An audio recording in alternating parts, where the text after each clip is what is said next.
শুভ সকাল, সবাই কেমন আছো? আশা করি অনেক অনেক বেশি ভালো আছো। তো দেখো, সকাল সকাল ঘরটা ঝাড়ু দিয়েই চলে আসছি বারান্দাতে।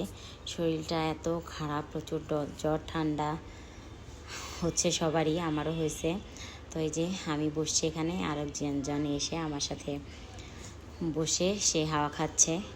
তো যেখানেই যাই সকালবেলা আমাকে একদম বিরক্ত করে মারে। ঘরটা ঝাড়ু দিতে গেছি আর আমাকে এত বিরক্ত করে, ঝাড়ু একদম টেনে ধরে রাখে, ঘর ঝাড়ু দিতে দেয় না। তো দেখো, ঘুম ঘুম ভাব এখনও কাটেনি, কিন্তু বারান্দায় এসে বসে ভীষণ ভালো লাগছে। তো ভীষণ হাওয়া দিচ্ছিল, আর আমার গাছগুলো দেখো কত সুন্দর হয়েছে। তো বিশেষ করে পুঁই গাছটা বেশি সুন্দর হয়েছে। তো ভাবছি ডগা কেটে দেবো, ডগা কেটে দিলে ওইখান থেকে আবার কুশি বের হবে।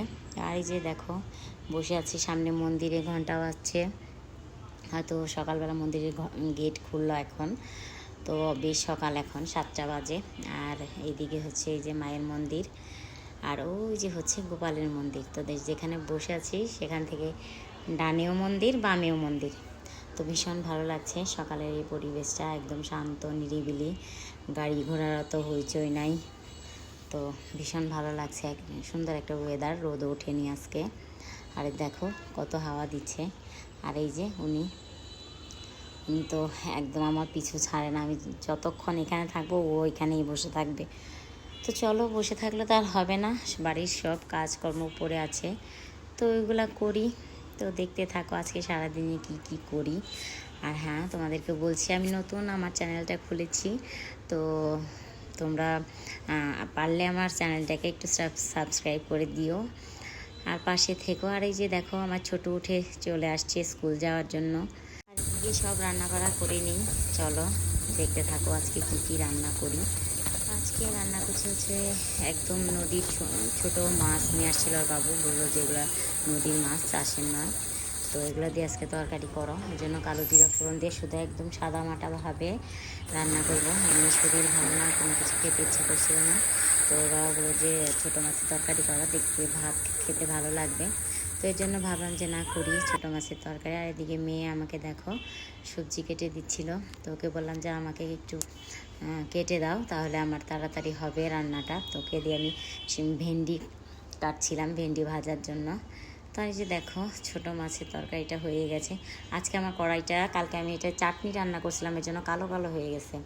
আর এই যে এদিকে দেখো রান্না করছি ভেন্ডি ভাজা, আমার মেয়ে কেটে দিছে। আর এদিকে সকালে একটা সবজি করছিলাম, তো ওই সবজির বেশ অনেকটা রয়ে গেছে।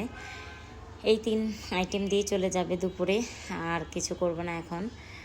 তো দুপুরে খাওয়া দাওয়া শেষ করে তারপর ছোটোকে নিয়ে বেরিয়ে গেছে ওর ড্রয়িং ক্লাসের জন্য। তো ওর সপ্তাহে 2 দিন ক্লাস থাকে, ড্রয়িং ক্লাস। তো ওইখানেই যাওয়ার ছিল আজকে। তো ড্রয়িং করিয়েও আবার নিয়েও চলে আসছি বাসায় এখন। তো বাসার পথেই রওনা দিছি। ছোটোকে বললাম যে একটু হাই করো, তো সে কিছুতেই করবে না, সে আমার কথা একদম শুনে না, অনেক দুষ্টু বাচ্চা। দেখো, এসে এখন প্রায় সন্ধ্যার আজানি দিয়ে দিছে, বারান্দা আসছি। এই কাপড় চোপড়ের যন্ত্রণায় বারান্দায় এসে একদম দাঁড়ানো যায় না। আর একটু পর পর বৃষ্টি নামে হুটহাট করেই, বোঝাও যায় না, আস্তে আস্তে সব ভিজে যায়। তো ভাবছি এগুলা বারান্দায় থাক। আর দেখো, ঘরের ভিতরে নিয়ে রাখছি কতগুলো কাপড় চোপড়, ঘর একদম এলোমেলো হয়ে আছে। আজকে এসে ড্রয়িং ক্লাস থেকে একদম শুয়ে পড়েছিলাম, একদম শরীর ভালো লাগছিল না, জ্বর ঠান্ডাতে মাথা ব্যথা, একদম অবস্থা খারাপ হয়ে গেছে। তো আর এই যে দেখো, আমাদের শহরে গৃহিণীদের একমাত্র কি বলবো বিনোদনের জায়গা হচ্ছে আমাদের এই বারান্দা। তো এই বারান্দা দিয়ে একদম তাকিয়ে থাকি অসহায়ের মতো, চারিদিকটা দেখি, তো এইটুকুই ভালো লাগে। তো দেখো, সন্ধ্যা আজান দিয়ে দিছে, এই জন্য ভাবলাম যে না, আগে পুজো টুজো সেরে নেই, তারপরে এই দেখো আমার ঘরের অবস্থা, এগুলো গোছাবো। তো কাপড় চোপড় তো একদম তোমাদেরকে আরও দেখাবো আমি, ওইগুলো ভাঁজ করবো কী করে, ভিজা সবগুলা, এতগুলা কাপড় চোপড় নিয়ে একদম এইটুকু বারান্দার মধ্যে শুকানো যায় না। তো আজকে বৃষ্টিটা কি একটু পর পরেই চলে আসছে, এই দিচ্ছি আবার উঠাচ্ছি, দিচ্ছি আবার উঠাচ্ছি, এরকমই করছি আজকে সারাদিন। আর দেখো, খাটের উপরে আমি আমার ছেলের প্যান্ট দিয়ে রাখছি, তো কিছুই করার নেই, কারণ বাইরে যেহেতু দেওয়া যায় না, ঘরের মধ্যেই মেলতে হবে, উপায় নেই। আর রাত্রের বেলাতেও ভাবছি সবগুলো একদম মেলে রাখবো, ফ্যানের বাতাসে অনেকটা শুকাবে। তো আর দেখো আজকে আমার চোখের অবস্থা, চোখগুলো একদম ডেবে গেছে, তো অবস্থা একদম খারাপ শরীরের। তো যাই হোক, এখন আর কিছু করার নেই, এখন পূজা দিব। তো পূজা দিয়ে তারপরে এই ঘরের সব কিছু সারবো। তো আজকের ভিডিওটা তোমাদের কেমন লাগলো সবাই কমেন্ট করে জানিও। টাটা।